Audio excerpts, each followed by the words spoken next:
We went to Anfield and we lost. Liverpool won, Arsenal nil. That one line says it plainly. The fuller story says we were undone by a single stunning moment. Dominik Szoboszlai's 83rd minute free kick from about 30 yards.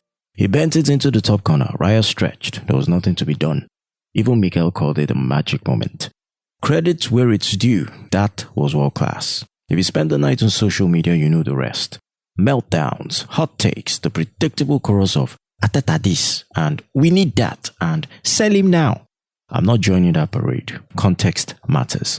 Now let's walk through the facts and then place this result where it belongs. A stinging reminder, but it's not a season verdict. First fact, Arsenal were short-handed. No Bukayo Saka. And Saka and Ødegaard didn't start either. That matters. Those are not small pieces. They're the creative gears this team relies on.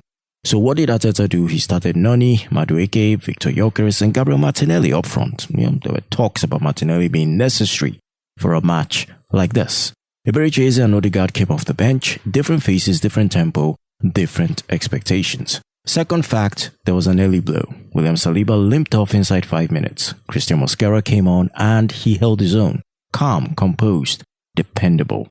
But losing your defensive leader that early changes the match plan before the match has properly begun. So we defended, we reorganized, we competed. The pundits' read was consistent. Arsenal were organized, disciplined. Rice and Zubimendi did the hard work in midfield, cover, balance, control. The team had the ball at times and the shape looked recognizable. But the problem was the final incision. The killer pass.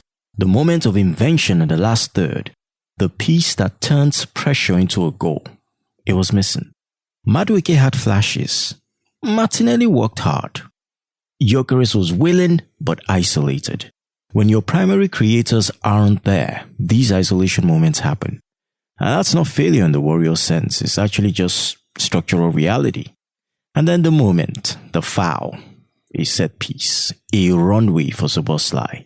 He put airtime on the ball and physics did the rest. You can discuss the new Puma ball and grip dynamics all you want. Raya and Arteta referenced it, but to be honest, that strike beats any keeper more often than not. That was excellence, not an excuse. The fan sentiment was split. A chunk of supporters focused on the positives. The defensive rearguard standing up despite early injury, midfield discipline, the fact we weren't blown away at Anfield. Another chunk was frustrated by the lack of cutting edge and by late substitutions that didn't change the story. Both reactions are understandable. Emotion is part of being a fan, but context should temper emotion. Now, where does that leave us? On the pitch, the spine still looks usable. Raya, Rice, Zubimendi, the structure. The performance wasn't a collapse. It was a team missing its usual firepower. Coping manfully and then getting beaten by a moment of pure quality. If you're a traditionalist, as I am, you look at that and think, file it on that lesson and not catastrophe. Practical takeaways for Arteta: be quicker to inject your creative players when the pattern is stuck. If Ødegaard and Eze change the tempo, bring them earlier next time. Rotate the frontline movements so Gyökeres isn't alone and Martinelli has alternating lanes to run into. Small tactical nudges, earlier substitutions, different overloads on the flanks, a tighter approach to conceding set-piece distance will change outcomes against elite attackers. And the reassurance, it's August football. Anfield, with its history and atmosphere, has been a postbox for Arsenal for a while. We haven't won there since 2012, when Arteta was still a player for Arsenal. This loss extends that ugly stat, but it doesn't erase the season. The Premier League is a long haul. Teams wobble, good teams respond. So my final word is cautious optimism. You know me now. We saw discipline, we saw structure, we saw players stepping up when asked. We also saw missing inventiveness when key names were absent.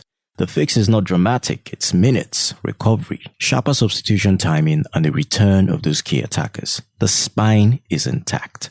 The lessons are clear. The ambition shouldn't shrink because of one wonder strike. Tip the hat to Szoboszlai, circle the moments we can correct, and get ready, because the better days are ahead if we learn faster than we panic.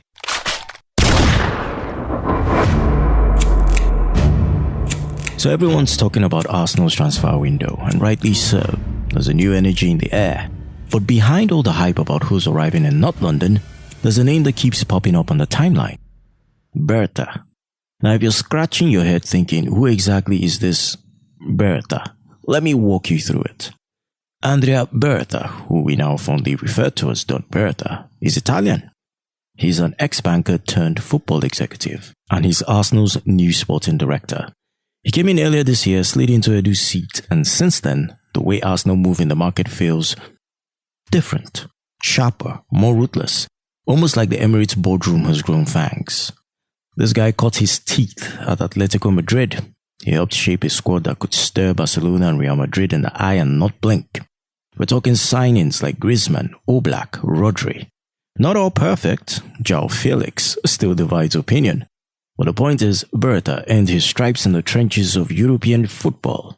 He's not learning on the job. He is the job. And Arsenal fans, we're calling him Don Berta because he operates like a Don. Quiet, efficient, no wasted emotion.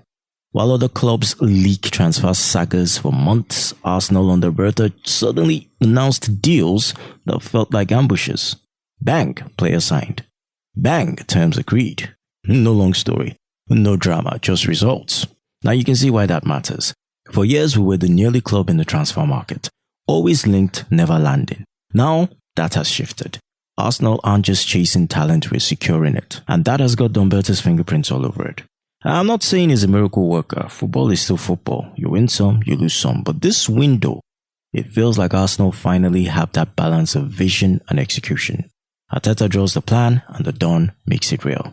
So when you hear Don Berta trending, remember it's not banter, it is respect. Respect for a man who's helping Arsenal move like a big club again. And if he keeps this up, the only thing louder than his nickname will be the silverware clinking in our cabinet. Up Gunners!